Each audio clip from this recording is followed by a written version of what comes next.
Amukoso Eddie Obiako. You're probably used to my voice. Now you can see my face. And welcome to the video podcast for hashtag share my experience. Now, I said a lot in the podcast. I gave a lot of stories based on the experiences of myself, people, friends, colleagues, people that I know, random people of the internet. But then they were all relatable stories that I'm sure you could find yourself in at some point or the other. And so the point of this whole video experience is to be able to discuss this in depth. The podcast has stories, they're short, punchy. Yes, I gave the afterword, but this is an opportunity to expand on some of these discussions. I'll share my views and get guests also to share their views as well. But more importantly, I want to hear your views. So share your experience on our social media handles and tag us on the things that you do, videos, comments, reels, whatever. Would love to share your experiences with you. Now, in this first episode, I'll be talking about the things that were discussed in episode 1, My Own Person, which was basically a coming of age story of a young girl at the time who experienced quite a lot of verbal abuse, and her teenagers were just difficult and dark. And so I can't wait to go on this video journey with you guys, and I hope that you stick with me through it. Discuss teen relationship with parents. So I know many people asked me, whose story was that you shared in episode 1, My Own Person? And I'll say that it's an amalgamation of stories. Mine, people I know, friends, neighbors, siblings, everyone. It's not an unfamiliar story. Many people probably went through the same or even worse. If I think about my teen years, I'll say that my early teens were great, and then my later teens not so great. And I can't really say where the break started from or where the transition came from, but all I knew that was one day I was a young child growing up, getting away with everything, and then the next I had to be responsible, and my dynamics with my parents changed almost irrevocably. For most people, their teen years are very confusing, and I guess mine were too. And even though it started out seemingly normal, sometimes I think that there was something very abnormal about it as well. It was a very confusing time. My parents weren't exactly my best friends, I mean, my dad wasn't really around as much as, standard dads were, because he worked in the military, so he was always, out and about.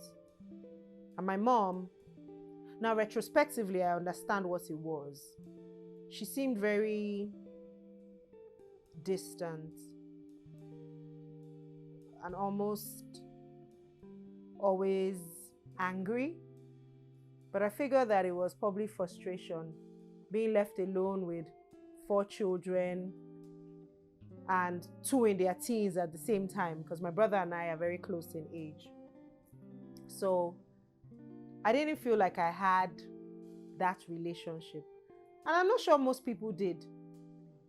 Perhaps maybe if you did, you want to share with me. I'll be interested to know, people who had like good, fantastic relationships with their parents in their teens, meaning no misunderstandings, no butting heads and conflict. For me, I felt like that was what my teens were around. I was always grounded, for example, because as much as I wanted to stay in line, I didn't want to stay in line as well. I don't know if that makes sense, but I was very scared of like getting in trouble and, doing things that would warrant punishment and, the likes. But at the same time, I didn't like it. So I'll do things that weren't quite in line. So I always ended up, being grounded or getting into trouble. Is there really a thin line between discipline and abuse in our culture and society? I'd say that in our culture and society today, there's a blurred line between what we consider now as abuse and what our parents considered as discipline. And I think this is because of just the generational gap, if you will. Now, many people would think that, if I spoke, or when I hear a lot of people speak, you think that they dislike their parents or maybe almost hate them for the way they raised them. And I have many friends who will say things like, I'm not raising my children how I was raised because it was not right. It was abuse, verbal abuse, physical abuse, etc. But I think that for them, they did the best that they could under the conditions that, the generation demanded. Now, that's how they grew up. That's how they were disciplined, and they disciplined us the same way. But I know that the same can't apply to today. For example, there's much more awareness. There's people I know from my generation who don't spank their kids. They don't believe that, laying a hand on their kids is necessary. They think that you can just speak to them and, there's something that I heard, it's called gentle parenting. You talk to children and tell them what to do. Would I spank my children? Absolutely, right? Would I spank them excessively? No. But I don't believe that children are mature enough or a stage where you can speak to them. Now, it'll depend on age. Obviously, as they grow, you have to flex it. But I don't think that young children who misbehave should be spoken to. They don't understand, they can't comprehend, in my opinion. And there's different cognitive abilities that children have at different stages, which also comes into play. So do I consider spanking physical abuse? No. Excessively, yes. Verbal abuse, now that's another one. I think that's a more touchy subject for me, because we grew up, when I think about my generation, I think we just grew up as a very verbally abusive generation. I don't know about you, but we had something they used to say called wording, where you sit down and you basically just insult each other and each other's mothers and fathers, and it was a game. How can there be a verbally abusive game that was a thing that was trending at that time? But it was because it was a norm. Everyone would say things like, are you mad? Are you stupid? You dey craze? All those kind of things. And it was a normal thing to just, abuse people. Look at the word, it's even abuse. But then it didn't mean anything to us. But at the same time, it did mean a lot. Personally, I know that I carried and probably still carry around a lot of things that were said to me as a child or as a teenager. In that time when I was confused, trying to figure stuff out, and I'm hearing these things that were just abuses. But they stuck. They did. So verbal abuse is still verbal abuse. I don't know. I can't get over it. So would I speak to my children the way that I was spoken to? Absolutely not. Absolutely not. And being a woman of faith and understanding the power of words and understanding, how as Christians we're taught to use our words to build up and not tear down. Understanding that there's power in our tongue. We are created beings, and our Creator created by speaking. And if we're made in the image and likeness of God, then when we speak, we are creating. So what kind of world am I trying to create? What kind of mindset am I trying to create in my children if I don't speak the right words to them? So, yeah. Verbal abuse is still almost unforgivable, but of course we're Christians. I am a Christian, so I will forgive, but no, I don't think it's acceptable. Wasn't in that generation, isn't now, will never be. How are parents' words inspirational? What was your experience and effect on you as an adult?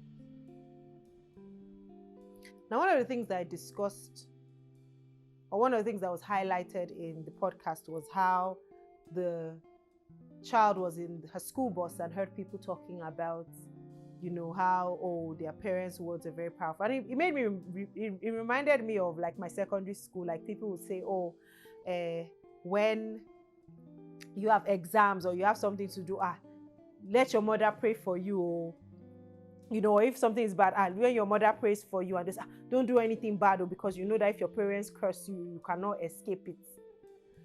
So we know that the words that parents speak over children are very powerful, at least, in the child's mind. And think about it, if your parent is your parent is your covering growing up, right? And so if the person that is covering you is speaking down to you or saying the wrong things, even in anger, I've heard horrible stories from people. I think one of the worst things I heard, there was a girl that I knew who was telling me about, she grew up with a single mother and she was the only child and her parents never got married. And I think they had a really bad relationship. I want to imagine that it would have been one of those situations where the man would deny the child and say, oh, it's not my child or whatever. And then the woman would keep it. But then going forward, it wasn't a good experience. I can never forget, I have goosebumps just thinking about it. But when her mom was angry and she would beat her, she would say things like, die. Why don't you just die? Why didn't you just die? Why are you still here? She was like, as a child, she remember her mom would slam her head on the wall or pin her head to the wall and say things like, die. Why didn't you just die? Why don't you just die? Now imagine what kind of damage that would do to a child. Like this person I met her as an adult. But the day she told me that story, I could see the emotions were palpable. And I couldn't believe it. And that's not even the worst that I've heard. I'm sure people out there would have stories as well that they can tell. But this doesn't make it better. So even if the woman had a bad time, even if it was not a good experience for her, but to have a child wake up every day or one day and think about how all her mother wanted her to do was die. It's horrible. I can't even, I'm getting emotional just thinking about it. It's a horrible thing. And that's an extreme case. But just like in the podcast, the other person got told, you're useless, and probably grew up feeling useless. People that say, oh, you're stupid, you can never do anything well, no matter how well you can do stuff. Let's just look at it even on the flip side. We all know how TikTok videos, I know I've seen these videos of these Chinese children trying to learn taekwondo or all these things, and they fail and their parents are telling them, no, you can do it, you can, and at the end you see the child do it. Or one very viral video that I'm sure I watched almost 50 times, this young girl who was a gymnast. And her dad her dad used to throw her and catch her. She kept falling and falling. And dad was like, no, you can't do it. It took so many attempts, but in the end, she did it. At one point, she was even crying and her dad called her and, spoke to her and said, don't worry, you can do it. The power of the father's encouraging words was what made her end up, getting the routine. So if there's so much power that can motivate you, imagine how much power can demotivate you. Especially when the words have just been hammered into your head for years. It's terrible. So yes, parents' words are strong. They are powerful. And I think that the onus should be on, parents of this generation to take those things into consideration. Now, I know that there is a big disparity because some people are so far removed from their own experiences that they believe that, oh, I must raise my children. And I've seen this happen, raise my children a different way. And I'm seeing people in my generation raising some pretty rotten and horrible children. No manners, no responsibility, no accountability, no character. Because the parents have said, no, please, I don't want them to be raised like I was. So I think it's about finding balance at the end of the day, right?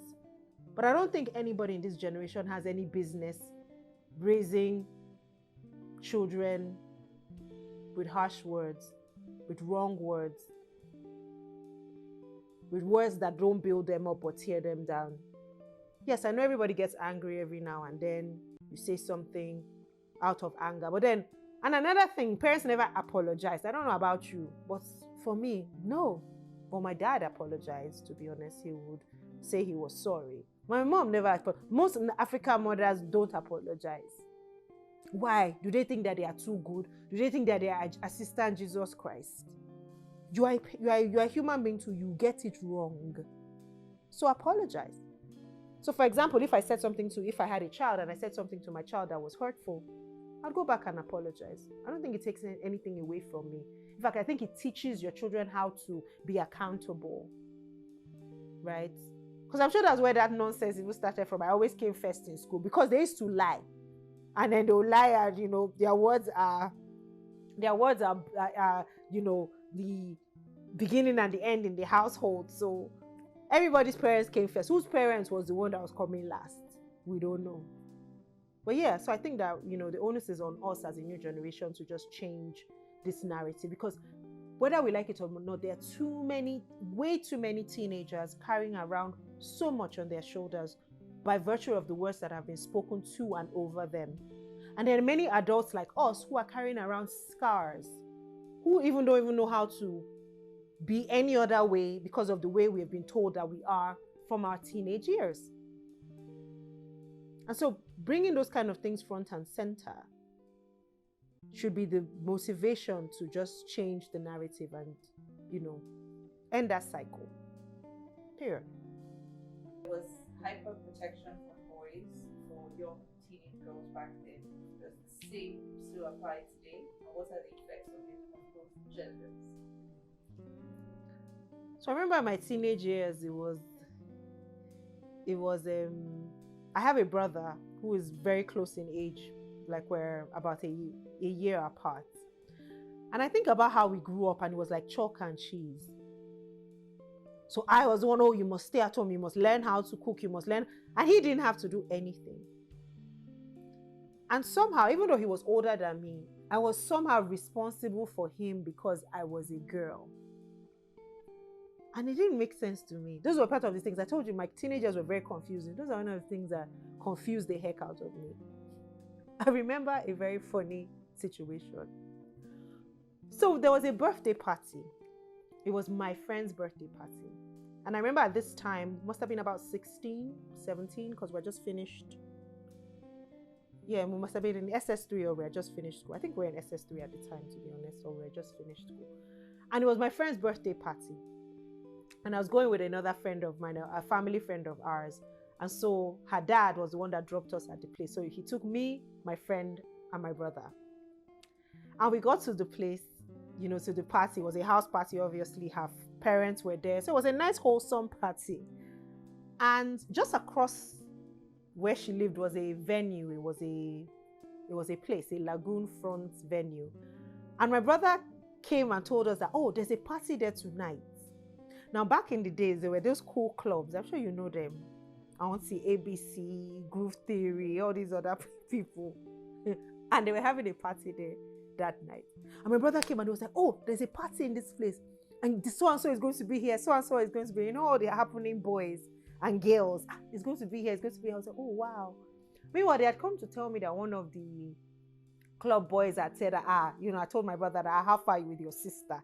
So it was obvious that maybe he kind of had interest in me, even though we had never spoken or anything like that. My brother was like, and this guy is going to be there, and he was asking after you. I thought about it. I was like, wow. But in my mind, I knew that I could never think of going to this party, because first of all, these are, when they used to call them night parties, because we will go to day parties, right? Just like this birthday party was. It was a day party. And this was a night party at a venue with all these club boys. My brother was like, nothing, let's just go. Let's stay in the I was like, how will we stay? What will we say? My brother said, we can say that we got stuck in the elevator of the building. Now, note that back then there were no phones, nothing to track you. You just get picked up or dropped off. But I was like, My liver was not this. My brother was like, anyway, he is going because our neighbor was at the party. And he was like, he is going now. And that he will come back with our neighbor. I was like, okay. Oh. And I think it wasn't so strange to me because I'd seen him get away with a lot of things. So I knew that he'll probably get away with this. So me, as much as the so-and-so is asking of me, this party looks like it's going to be fun, they will not catch me there because I don't know. Like, to me, I couldn't fathom being at this party and just, giving some flippant lie. I knew I wouldn't get away with it. And so I went home. Got home bright and early. By 6:30, I was already out. My brother was now chilling, waiting for the party. The party would have started like 10 o'clock. But my neighbor was there and they were going to just hang out. And then, after a whole day going to party, everything. So I was tired and I slept. I went to bed early, slept. And in the middle of my sleep, this must have been about 1 a.m. or so. Next thing, someone is shaking me, wake up, wake up. And I'm like, and it's my parents. And they are frantic, get up, come to our room, get up. So, they came to my room to wake up. So I was like, but you know how you're very drowsy and tired? And I'm like, what's going on? So I went and I was like, why are you sleeping like that? Are you drunk? And I'm like, drunk? I didn't understand. Where's your brother? I was like, I don't know. You went to the party together and you're back and you're saying you don't know. I said, yes. He saw our neighbor and he says that our neighbor will bring him back. Now I knew I had to cover for him because that's what's standard. That's what you do, right? But at the same time, I wasn't so sure. In my mind, I didn't think that he wouldn't be back home by 1 a.m. Because I was thinking, whatever happens, he will come back in a decent enough time to maybe give his elevator story and they will buy it. And I was like, so you mean to tell me you don't know where your brother is? I'm like, I don't know. And so they were just like, what kind of irresponsible behavior? Anyway, I was getting all this flack. And anyway, just go back to bed. And I go back to my bed and I started crying because I was distraught. I was sad. And I was like, why did I? And I remember my brother saying, just stay for this party. In my mind, I was like, I should have stayed for this party.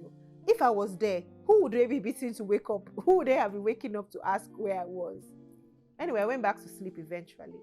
And when I finally woke up in the morning, the first thing I did when I woke up, I was like, yes, what happened last night? Was it a dream? And I went to my brother's room and he was there sleeping.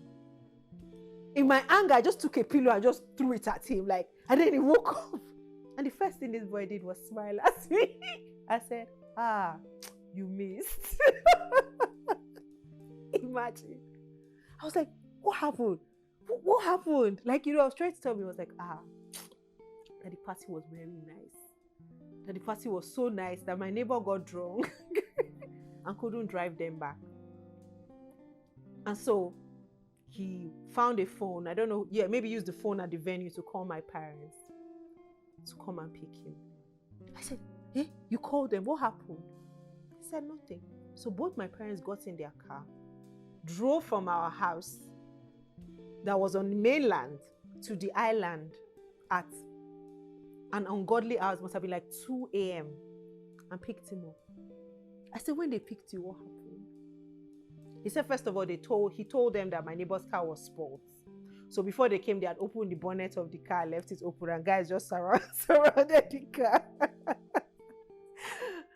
And then when they came, I said, so when you entered the car, what happened? He said nothing. That my parents just quietly told him, the next time if you want to go to a party, tell us. There's no need for all this sneaking around and stuff. Just tell us. We'll drop you. And when you need, just like how you have called us now, and you need a ride, we'll come and pick you up. And they brought him back home. Needless to say that when I heard this story, I lost my mind. I was like, oh, do you know what happened to me last night? How I was woken up like a thief in the night and interrogated about you. And this was, I didn't know what he told me. He said, you see, I told you should have come. And retrospectively, I should have gone for that party. But the standards were different. I knew that there was no way. Because when I asked him what happened, I expected that immediately my mother came down from the car and saw him. She would have removed her shoe, stoned him, rushed him, held him in, what do they call it, police hook, and taken him into the car to bring home. Because I am imagining that would be what would have happened to me if the roles were reversed, if I was in my brother's shoes. But instead, he got a quiet talk and an invitation to let them know in future so that they will chaperone and chauffeur him to and fro this party. That's just an example of the kind of disparity that existed back then. I don't know about this generation, to be honest. It's a very important thing to just, a very interesting thing to ponder. Are we really raising girls a certain way and raising boys a certain way still? Because I mean, we heard that whole it's a man's world, but things have evolved since then. Now there's the feminist movement, equality, equity, and all these fights for gender balance and parity and stuff. But back then it was so glaring. Where the boy is like, oh, he's a boy, leave him alone. And the girl is like, what kind of wife do you want to be? Is this how you want to something? So it was crazy. Because the expectations on female children and firstborn female children, the Adas, like I am, in an Igbo family, different. Obviously, you know there's an episode on the podcast heavy on Easy Lies the Head. And that really discusses that whole expectation of a female child. The first female child or the first daughter of a family. Now, these things worry me. They do. Because as much as there's a responsibility to raise, responsible, capable, independent children, why is it the women that are raised like that? And we're raised like that only to come up into a world where we have to fight for our place in the workspace, in everywhere. So why are we raised like that? And then we have to still come up and still fight for the space. Then the people that get a free pass just get a free pass in life. And I'm talking about the men in this instance. So there definitely is that disparity. And I think it's something that we should be very conscious of and really think about when we're raising. For me, I feel like we should raise children equally. I don't really believe that thing of is a man's world still. Back then, yes, James Brown sang about it and all, but in reality, it's not like a man's world all the time. I mean, think of all the people who live in the UK, in Canada, where if there's a problem, they come and the first thing they do is throw the man out of the house. So it's not a man's world there. So how about we start to raise children or, raise young children and bring up our teenagers that will become young adults and adults in a way where, we don't have to fight for equality and parity when we get to our adult, stages in life. I mean, that's what I think. I'm interested to know what you think. What's your hashtag, what I wish I knew as a teenager? My hashtag, what I wish I knew as a teenager. I wish I knew that those years would pass. And that the more time between my teenage years and my adult years passed, that the pain would fade, the confusion would get clearer, and things won't seem as bad as they were. Yeah, that's what I wish I knew.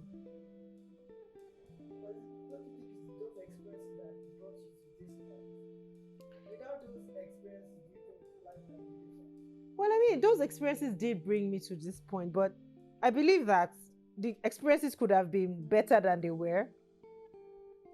They were not nice experiences, yes.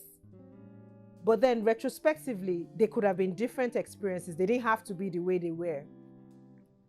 And I said that because they seem very long. You know how you feel like you're traveling on a road where there's no light at the end of the tunnel? That's how I felt during my teenage years. I didn't know where the light at the end of the tunnel was going to be. But now I know that there's a light. That the road, the more the years passed, the more time passed, I'll get to see the light. So, yeah. So yes, that's basically my thoughts and my musings about episode 1, my own person. I'd be interested to know what your definition of your own person is. What was your teenage experience like? And more importantly, what was your hashtag, what I wish I knew as a teenager? Share on all our social media pages. We cannot wait to interact with you and to see what you share with us on Share My Experience. See you again.